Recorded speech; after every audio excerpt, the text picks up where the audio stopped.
اعوذ باللہ من الشیطان الرجیم بسم اللہ الرحمن الرحیم۔ روزہ افطار کرے تو یہ دعا کرے۔ پھر ایک انسان نے روزہ رکھا ہوا ہے، چاہے نفلی ہے، اب تو خیر نفلی روزہ بہت ہی کم لوگ رکھتے ہیں، فرضی روزے رکھ لیتے ہیں بڑی مشکل کے ساتھ۔ تو فرضی روزہ بھی کبھی کبھی ہوتا ہے کہ دعوت ہو جاتی ہے کہ جی آج آپ نے افطاری ہمارے پاس کرنی ہے آ کے، تو جس کے ہاں افطاری کر رہے ہیں پھر وہاں پر یہ دعا دینی چاہیے اگلوں کے لیے، افطر عندکم الصائمون واکل طعامکم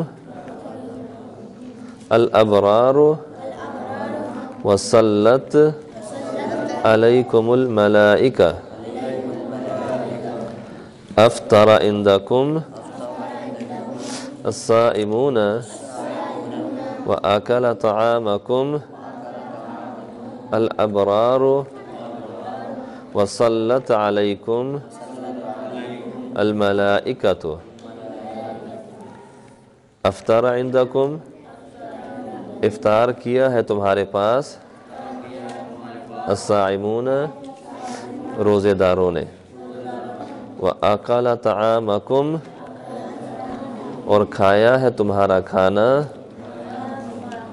الابرار نیک لوگوں نے، وصلت علیکم اور دعائیں کی ہیں تم پر، الملائکۃ فرشتوں نے۔